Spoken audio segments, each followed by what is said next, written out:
So check this out. So last time we got a ton of ignition noise when we were stepping on the throttle. So definitely something goofy with the wires all looped together. So high hopes now.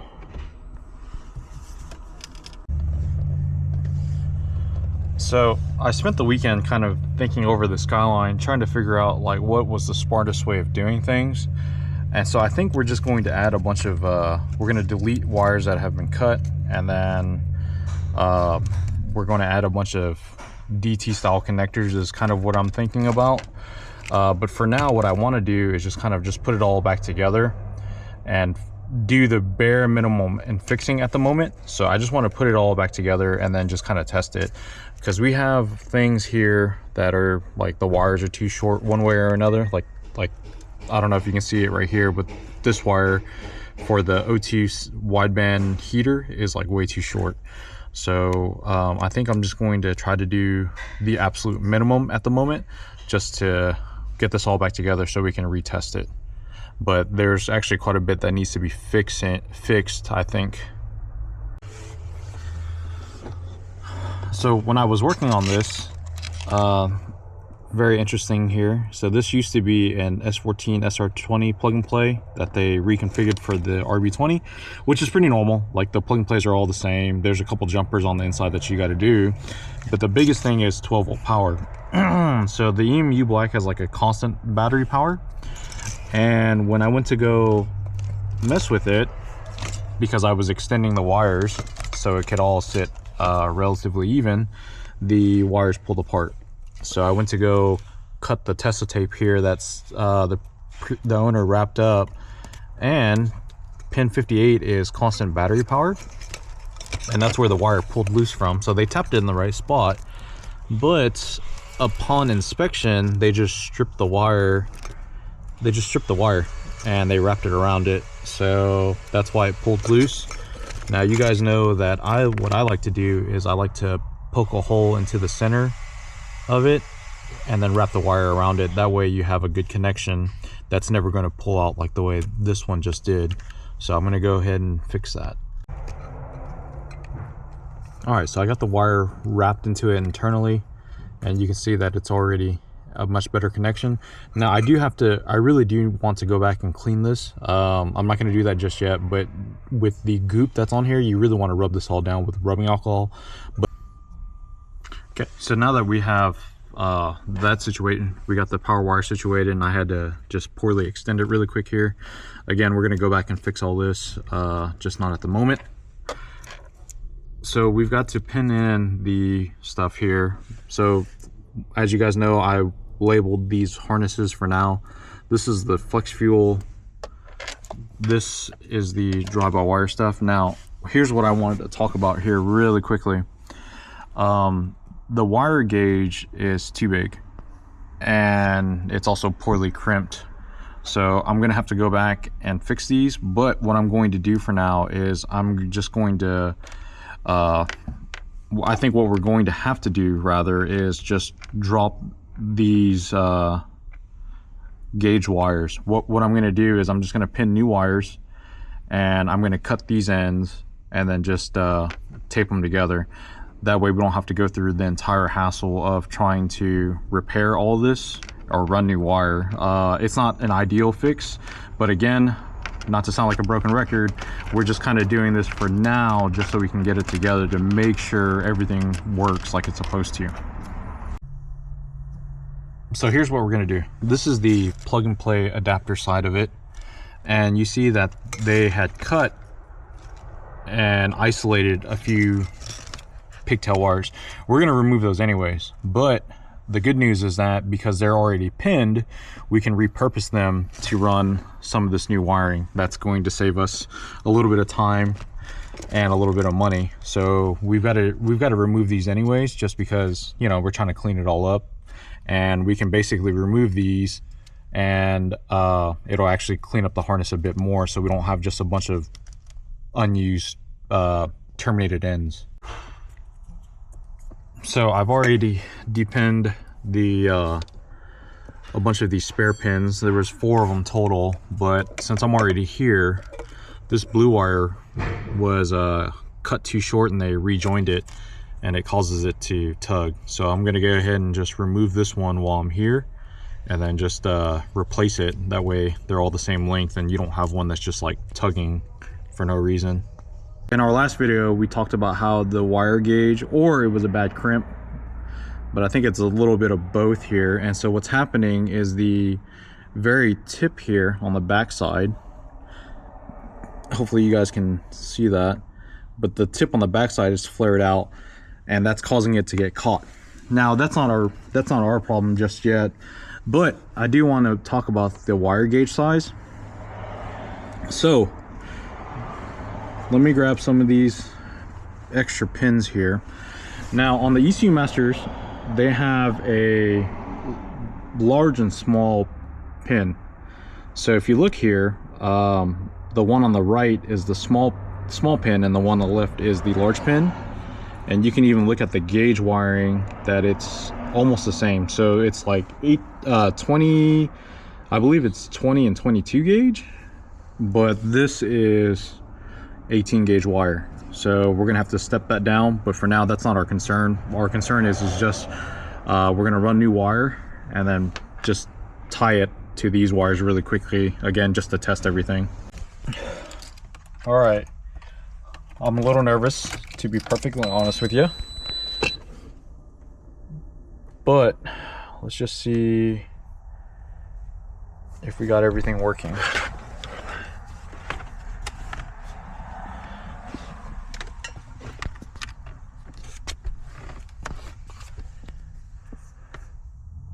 All right, so that's not a good sign because it does not seem like we have anything working. I guess plugging in the USB works a bit better to connect to the laptop. However, that doesn't change the fact that the CAN bus isn't working, so hopefully we just got those mixed up. But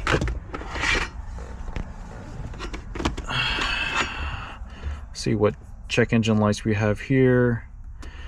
All right, so our check engine light is intake air temp and drive by wire. So we know intake air temp isn't working because it's not plugged in. Drive by wire also is not working. So that's the next step there. So we're gonna reverse the wires for the CAN bus, and we're gonna check over our drive by wire stuff, and hopefully that's it. So our drive by wire inputs are B17 and B35, analogs number 3 and 5. So if we go over here and look at it, analog 3 and analog 5 are both coming off of harness 1. And then we've got the stepper A and stepper B, which is the actual motor functionality of it. And then 5 volts and center ground. So we'll check all that real quick. Maybe we've got a messed up pin there. Okay, so CAN bus is flickering to saying okay and error. So I'm not sure if that's like I checked the pins over and they seem to be okay. What was actually the problem was the TPS wire wasn't fully pushed in. So I had TPS ran, but I hadn't fully pushed it in, but that's fine. And you know, CAN bus will have to go and check back over. Again, not a huge deal at the moment. So we obviously have oil pressure not working and fuel and all that's not working just yet. And then I've got to invert the wires on the drive by wire stuff. So drive by wire was acting like super crazy, and it was the invert motor direction. So I basically unclicked that. I could leave that as is, but let's just fix it how it was before. So check this out. So last time we got a ton of ignition noise when we were stepping on the throttle. So definitely something goofy with the wires all looped together. So high hopes now. So I made a couple changes in the software. Right now we're running Waste Spark at the moment. And the reason why we're running Waste Spark is so we can turn off the cam sensor just to see if that's the problem. I remember testing this early on and it didn't fix it, but now that we ran the wires and moved some things around, you know, it doesn't hurt to check it because we still have that problem.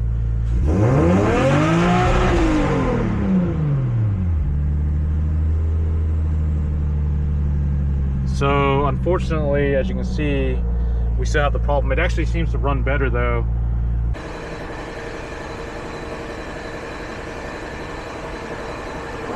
We got the R32 back on the lift. We're gonna reinstall the shim, hopefully the last time. So it's a lot better now. As you guys saw yesterday, there's no more pop-in or miss-in on idle like it used to be. So we're gonna throw the shim back in, and since it's already on the lift, we're gonna go ahead and install the pinion gear and the circlip for the pinion gear. So you guys may not remember, we bought the electronic speed sensor, we ran the wires, but we were missing the pinion gear and the circlip for it. So you can see we've got that here today, and then we're gonna go ahead and install that too. Okay, so we moved it, as you guys saw, we got it on the lift. And with the shim in, it doesn't seem to be doing anything. Nothing. So I'm not sure what's going on.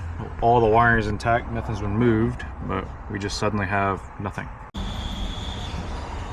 We're doing some testing on the Skyline here, just because I'm kind of at wit's end, but I'm gonna do a continuity test. So as you can see, continuity is pretty good, and we're gonna go over to the ohms, and you'll see that it's really low. So for instance, because this is a signal wire, it does generate noise inherently. But as you can see here, switching pins has no continuity. So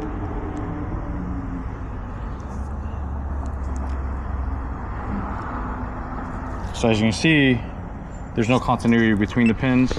Oh, let me switch over. Okay, so there's no continuity between the pins, so we know that it's not touching. And this wire that I just tested is the black wire, which is sensor ground. So I'm going to move over really quick here to the actual sensor wire. 1, 2, 3, 4, 5, 6, 7. Oops, nope. 1, 2, 3, 4, 5, 6. Okay. All right, so as you can see, I back probed it. Well, I don't know if you can see or not, but I back probed it, and we're gonna just check continuity here to make sure that we've got good connection here. So we've got good connection here, back probing it, and now I'm going to test it here on the connector side of it. So we've got good continuity there. I'll go ahead and switch this over to ohms, and you can see that the ohms on this side is also very low. So there's nothing wrong with this wire here at all. So I'm going to leave that alone here. And we're going to try to get a scope of this. Now the problem is that I have here is that this is our oscilloscope tool, and I'm just not actually too sure how I can set this up, plug everything in, crank it, and then read all at the same time. So that's going to be a me problem. I'm going to figure out how to set that up, and then I will let you guys know here shortly.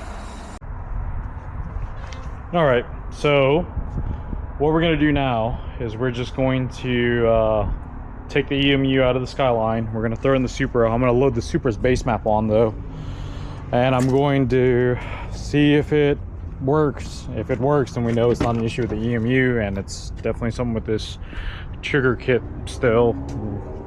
It's crazy because I've never had to make so many episodes of the exact same thing on YouTube, but it's part of it, I guess.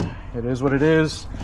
So fortunately enough, I have it mostly unplugged anyways because I was testing it earlier, but it's getting really old really fast. Okay, here's the EMU out. This one has some sweet tape on it. Go ahead and swap it into the Supra.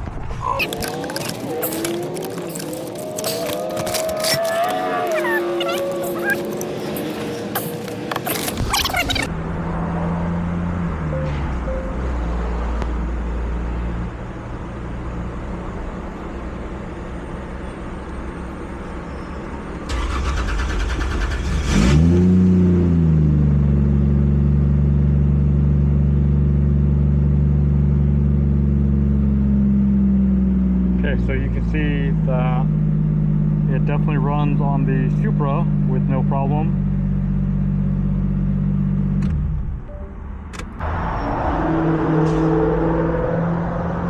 Okay, so we got the ECU swap back over on the Supra.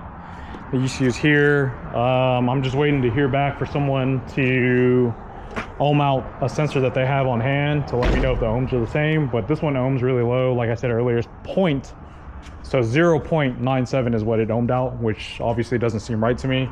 We've got the speed sensor already done. I'm probably just going to throw in the fuel level just to get that done and over with, because there's nothing else I can do. It's better to start doing something than let it sit here idly. But yeah, unfortunately there's not much else I can do at this point with this car. So on the Skyline, we've got the sweet radium basket out, and we're removing the fuel level. Fuel level doesn't work here, and as you guys know, we have the Frenchie's fuel level kit that I have just kind of sitting out here because I was testing for the power tune display. It comes with this little bracket here, so we're gonna, before I put this bracket in with the sensor, I'm gonna figure out the wiring on it first. That way he's gonna be able to plug and unplug it. So before I did just some quick and dirty wiring here just to get it calibrated.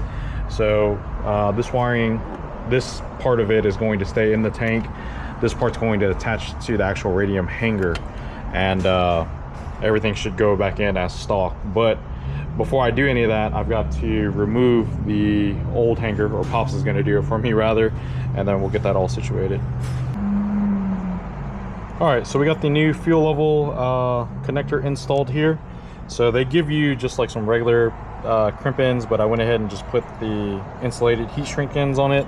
So this side is done. Now, what I want to mention though is that going back and rewatching Frenchie's video, I guess positioning of the bracket does not matter. He says just get it somewhere that's flat and clear of everything. And so we have it mounted here. So in the video, he has it mounted on this right side here.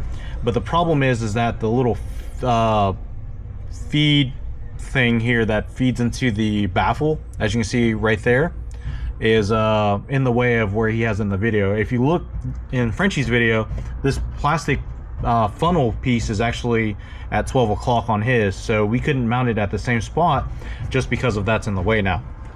So going back and rewatching the video, he says that basically just get it anywhere that's flat enough where you can mount it, which we've basically got here. So I'm going to take the baggie off the float here, and I'm just going to slide it on. I'm not going to be able to do it on camera, but I'm going to slide it on and put it in its place, and then I'm just going to check to make sure that we've got full range, that nothing is stuck.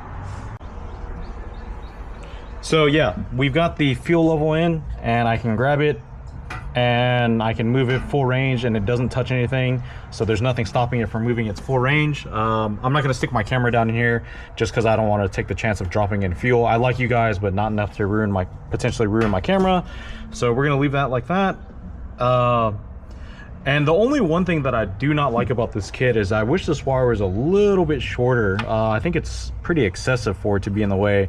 But what I do really like about this though is that with the fuel level mounted that way, I mean, man, it makes it so much easier to mount the fuel pump. I mean, I'm sure you guys have done fuel pumps where, you know, you gotta, especially, man, the 350Z/G35s are real bad about it, where you've got to basically kind of twist it all in just to get the fuel level in. So with it out of the way, man, I mean, it does make a lot of clearance for it. So the only thing that we can do now is just going to be inspect the gear.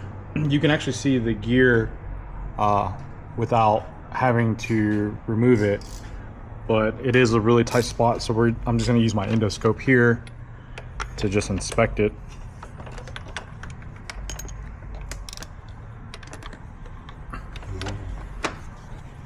Wait.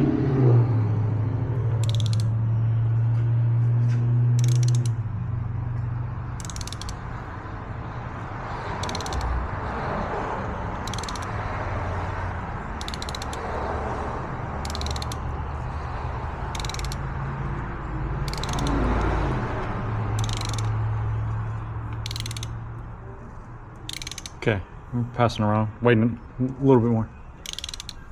Okay. Nah, there's nothing. Here's an idea I did not have. I'm going to ohm this out, I'm going to plug it into its connector. Then I'm going to ohm it on the backside of the EMU connector. And you know, there's going to be a little bit of change because there's resistance of the wire itself.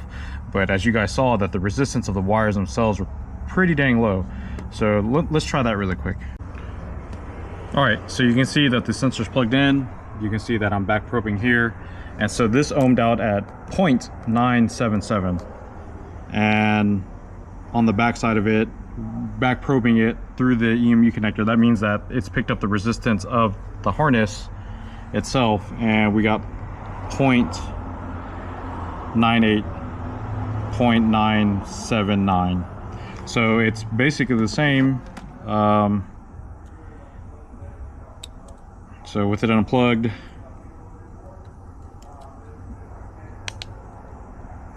plugged in, so you can see it hasn't changed very much here. Now, the camera that I'm using is an Insta360 Go, so the bottom of it is magnetic. So we should be able to, you see it changing? Whoop. So when I infer the magnet, you can see that it does in fact change. So I mean, I don't know, again, I don't know if the sensor is ohming out wrong or something, but it definitely does change. So I'm going to go ahead and plug the EMU back in, and I'm going to see if we can get any readings on the scope side of it. Here's something really interesting here. So the bottom of the camera is magnetic, and if I put the sensor against it, you can see that you get some type of reading, but it's not a square type reading.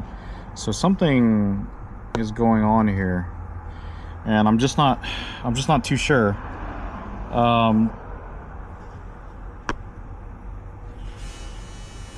Yeah, so this is really strange here.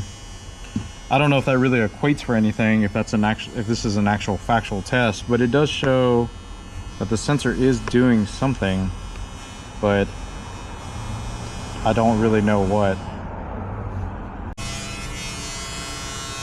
I've got the sensor and the shim stuck into the hole.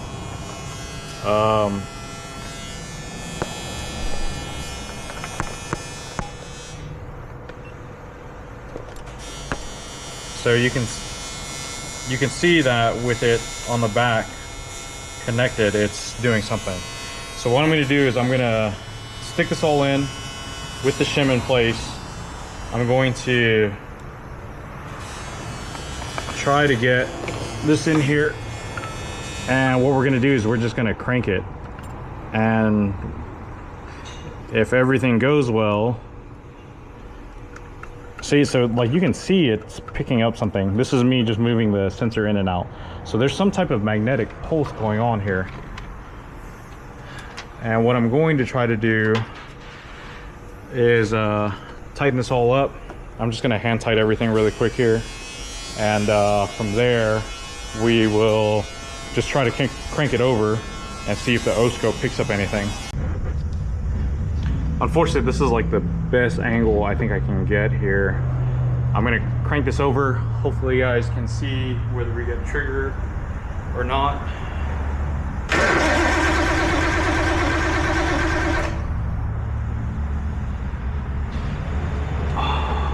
Okay, so I don't know if we got anything or not.